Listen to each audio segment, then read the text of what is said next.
అంటే ఒక వ్యక్తి ఒక పార్టీలో చేరాడంటే ఆ వ్యక్తి యొక్క భావజాలాన్ని కానీ ఆ వ్యక్తి యొక్క భావ ప్రకటన స్వేచ్ఛను కానీ ఆ పొలిటికల్ పార్టీస్ హరించడానికి లేదు అధ్యక్ష. నేను గత 8 సంవత్సరాలుగా ఇండిపెండెంట్గా ఒక వ్యక్తిగా సంస్థను నడుపుతూ చేస్తున్నటువంటి ప్రయత్నాలని అడ్డుకట్ట వేయడానికి మొదటి రోజు నుంచే ప్రయత్నం జరిగింది అధ్యక్ష.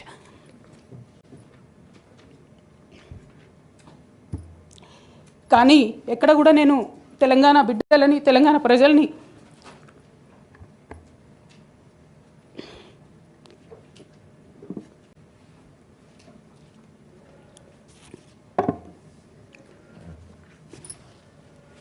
వాళ్ళను డిసప్పాయింట్ చేయదు కాబట్టి నవ్వుతూ పనిచేస్తూ వెళ్ళిపోయిన అధ్యక్ష. ఇప్పుడు నా దగ్గరికి ఎప్పుడు పెద్దవాళ్ళు పైరవికారులు కాంట్రాక్టర్లు ఎవరు రాలేదు అధ్యక్ష.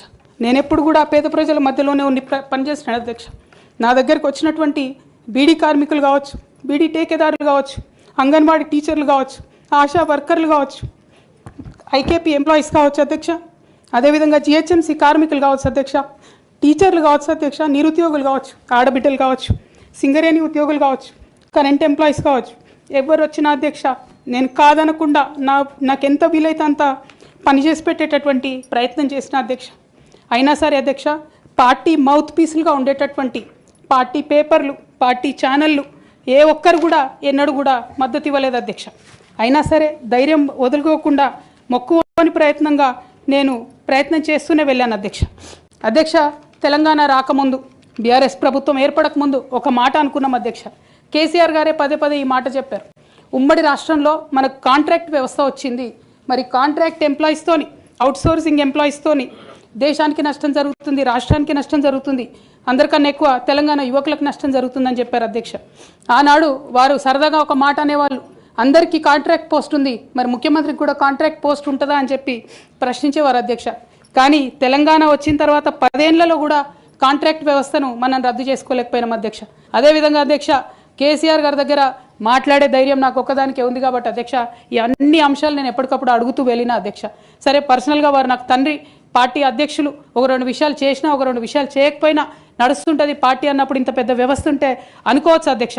కానీ కింద ఉండేటటువంటి అనేక వ్యక్తులు కంటిన్యూస్గా దురాకతలు చేస్తుంటే కూడా మరి చూసుకోకపోతే కరెక్ట్ కాదు అధ్యక్ష. అదేవిధంగా టీఆర్ఎస్ నుండి బీఆర్ఎస్గా మారుస్తామనేటటువంటి ఒక కీలకమైన నిర్ణయం తీసుకోవడం జరిగింది అధ్యక్ష. ఆనాడు కూడా ఆ మీటింగ్ నేను అటెండ్ అవ్వలేదు అధ్యక్ష. నేను ఒప్పుకోలేదు, ఈ పేరు మార్పుకు ఒప్పుకోలేదు, నేషనల్ పాలిటిక్స్లోకి వెళ్ళడం కూడా నేను ఒప్పుకోలేదు అధ్యక్ష.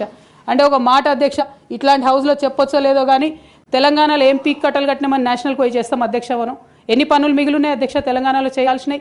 2 పెద్ద రివర్స్లో, ఒక పక్క గోదావరి, ఇంకో పక్క కృష్ణ, 1,89,000 కోట్లు ఖర్చు పెట్టినాం అధ్యక్ష. కొత్తగా ఇచ్చిన ఆయకట్టు ఎంత అంటే 14 లక్షల ఎకరాలు అధ్యక్ష. 1,89,000 కోట్లు అంటే ఎంత అధ్యక్ష? 1 లక్ష కోట్లు ఖర్చు పెడితే 20 లక్షల మంది పేద ప్రజలకు ఇంటికి 5 లక్షలు వేసుకున్నా 20 లక్షల మందికి పేద ప్రజలకు ఇల్లు ఇవ్వచ్చు అధ్యక్ష మనం. కానీ 1,89,000 ఖర్చు పెడితే అధ్యక్ష జరిగింది ఎవరికి, ఒరిగింది ఎవరికి అంటే ఒక వ్యక్తి 1989లో కంపెనీ పెట్టుకున్న ఆయన మన తెలంగాణ వచ్చిన తర్వాత ఫోర్బ్స్ జాబితా ఉంటుంది అధ్యక్ష, దాంట్లో 45వ స్థానం ఒక కాంట్రాక్టర్ దక్కించుకున్నాడు అధ్యక్ష. అంతకుమించి జరిగింది ఎవరికి ఏం లేదు అధ్యక్ష. ఇండ్లు లేని పేద ప్రజలకు ఇండ్లు రాలే అధ్యక్ష. కానీ ఆ కంపెనీకి మాత్రం 1,02,666 కోట్ల విలువైన ప్రాజెక్టులు ఒకటే కంపెనీకి పోయింది అధ్యక్ష. ఇది ప్రైవేట్ విషయం అని అనిపించవచ్చు అధ్యక్ష, కానీ తెలంగాణ రాష్ట్రం తెచ్చుకున్నదే ట్రాన్స్పరెన్సీ కోసం, తెలంగాణ రాష్ట్రం తెచ్చుకున్నదే అకౌంటబిలిటీ కోసం, తెలంగాణ రాష్ట్రం తెచ్చుకున్నదే ఇండిపెండెన్స్ కోసం.